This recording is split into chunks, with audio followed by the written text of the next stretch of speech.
They didn't want me at Christmas. No seat at the table, no gift under the tree, not even a text. But 2 days later, I got an email, a $52,000 invoice for my sister's car. No explanation. No apology. Just a demand. That's when I realized family isn't always built on love. Sometimes, it's just built on what they can take from you. And I wasn't going to let them take anything else. It all began with a silence that felt louder than any argument we'd ever had. My family had always been complicated, sure, but we kept up appearances. Birthdays, holidays, weddings, we showed up, we smiled, we took pictures. But this past Christmas, something shifted. I didn't get an invite. No call, no text, not even a last-minute message saying, "Hey, are you coming?"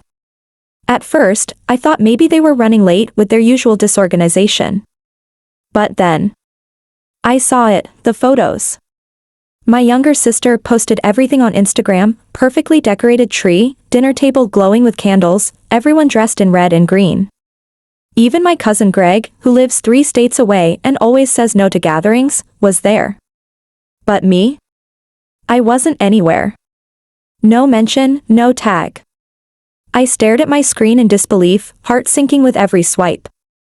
There was a time, not long ago, when my mom used to call me the glue of the family. So why now did I feel like I was the only one not invited to the celebration? I thought back to the last few months and tried to remember if I had said something wrong, done something to deserve this kind of treatment.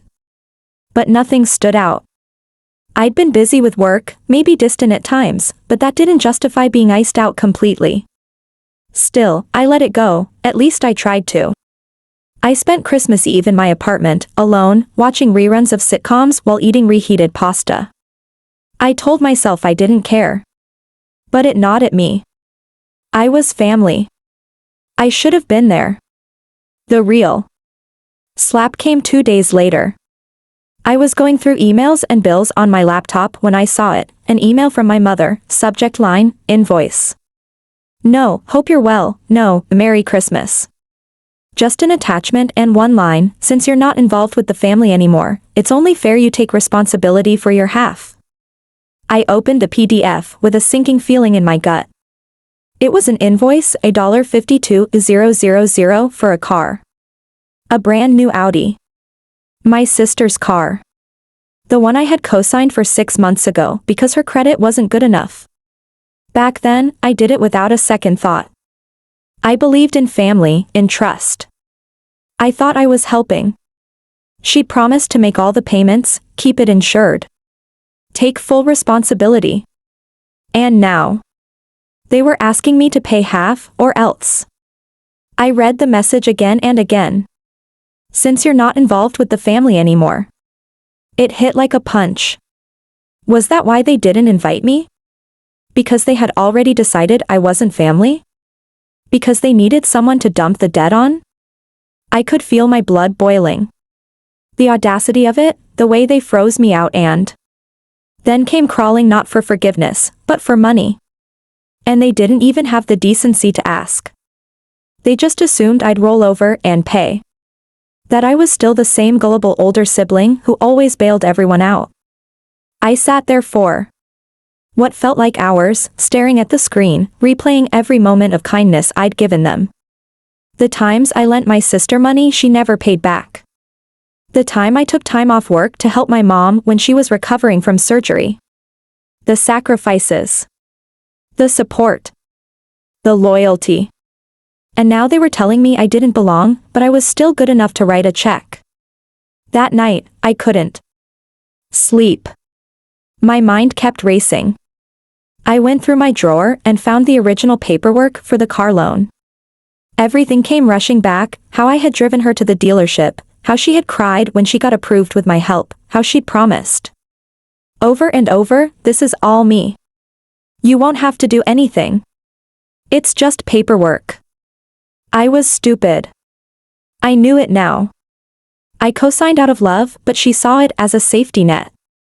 I started digging. I went through my bank statements, my credit report, and found that she had missed a payment 2 months ago. No one told me. I found a minor accident report from 3 weeks back. She had filed an insurance claim under my name, since the car was technically in both of ours. I had no idea. I hadn't even been in the car. But if the insurance company ever audited the claim, I'd be the one liable. That's when something inside me shifted. The pain, the sadness, the confusion, they all melted into clarity. I wasn't just being excluded, I was being used. They didn't cut me out of the family because I did something wrong. They cut me out because they were planning something. They didn't want to face me. They wanted to use my name, my credit, my silence. But that silence was about to end. I didn't reply to the email. I didn't call to argue or demand answers. Instead, I spent the next few days gathering every document, screenshotting every message, recording every call. I reached out to a lawyer friend who owed me a favor, and he confirmed what I feared: if she defaulted and skipped town, I'd be legally responsible for the debt. But I also had options. Legal options. That night, I looked in the mirror and told myself something I never had the courage to say before: I don't owe them anything. Not anymore. Not after what they did. I wasn't going to let them take advantage of me one more time. If they thought they could cut me out and still profit from me, they were about to learn the hard way that I don't stay quiet when I've been betrayed. And I don't forget. I didn't respond to my mother's email. Not with words, at least. Instead, I responded with action: quiet, methodical, legal. That $52,000 invoice had been more than an insult. It was a declaration that my family no longer saw me as blood, but as a bank. They thought I'd roll over like I always had, too soft to say no, too loyal to push back. But not this time. The betrayal cut deep, deeper than I expected, but it also lit a fire I hadn't felt in years. I started with the basics. I contacted the lender and requested a full account history on the vehicle.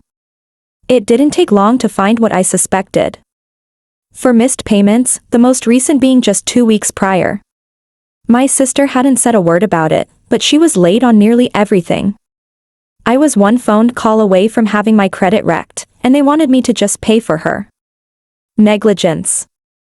I also reached out to the insurance company and obtained the accident report. The minor fender bender she had back in November filed under my name. Worse, she claimed the damages were more severe than they actually were, possibly insurance fraud. She never mentioned it, never asked if I was okay with using my credentials to process the claim. It was all done behind my back. The final straw came when I checked the DMV records. The car was registered under both our names, but she'd recently changed the mailing address to hers only, without my permission. She was locking me out, while keeping me legally tied to a financial mess. I spoke with my attorney friend again.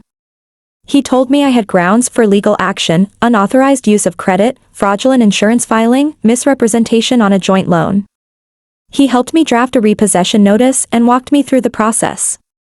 Since the car was still technically under my name and payments hadn't been made, I had every right to reclaim it. I filed the paperwork and hired a professional repossession company. They were quick. 2 days later, I got a call. They'd collected the car from her work parking lot. According to the agent, she had come running out screaming, asking what was happening. They explained it calmly and legally. The cosigner had exercised his right to repossess due to breach of financial terms. She stood there, shocked, watching as her precious Audi was towed away. I didn't gloat. I didn't post about it. I didn't even tell them what I had done. I just watched from afar as the consequences unfolded. Later that evening, my phone exploded with messages. First from my sister, filled with expletives and accusations. Then my mother, calling me heartless and cruel. My aunt chimed in too, saying I had humiliated the family. None of them asked why I did it. None of them apologized for excluding me, or for sending that cold-hearted invoice. It was never about right or wrong to them, it was about control. I blocked them all. For the first time in my life, I felt free. But I wasn't done. I filed a formal fraud complaint with the insurance company and notified the credit bureau about unauthorized financial activity tied to my name. It was a painful process, but a necessary one. I had spent too many years carrying responsibilities that weren't mine, cleaning up their messes, being the good son, the reliable sibling. I realized now that they didn't love me for who I was, they loved me for what I could give. And when I stopped giving, they turned their backs. I thought cutting them off would feel like grief. It didn't. It felt like relief. Days turned into weeks, and life started to settle. The lender removed my name from the remaining balance after I provided documentation of the default and repossession. The car was sold at auction, and the remaining debt was placed entirely under my sister's name, as it should have been from the beginning. My credit took a small hit, but nothing I couldn't recover from. The peace I felt was worth far more than a perfect score. I moved on. Quietly, privately. I deleted family contacts, removed myself from group chats, and stopped checking their social media. I focused on work, reconnected with friends I had neglected while being tangled in family drama, and started therapy to finally unpack years of emotional manipulation. And then one afternoon, about a month later, I got a letter in the mail.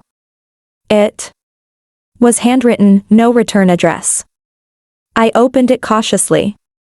Inside was a note from my father's sister, my Aunt Mary, someone I hadn't heard from in years. She wrote, "I heard what happened. Just wanted you to know, not everyone agrees with how they treated you. Your father would have been proud of you for standing up for yourself. Family is supposed to protect you, not use you." I held the letter in my hands, stunned. It was the first time anyone from my family had acknowledged my side. The first time someone offered me understanding, not guilt. I placed it in a drawer, not to dwell on, but as a reminder that sometimes, walking away isn't weakness. It's strength. That chapter of my life is over now. I don't carry bitterness, just clarity. I learned that love isn't about sacrifice at all costs. Real love has boundaries. And sometimes the most powerful thing you can do is say no and mean it. They didn't invite me to Christmas. They sent me a $52,000 invoice instead. But in doing so, they gave me something unexpected, freedom. And I took it, not with revenge, not with hate, but with the quiet courage to take back control of my life. That's how I ended the story they tried to write for me. And started my own.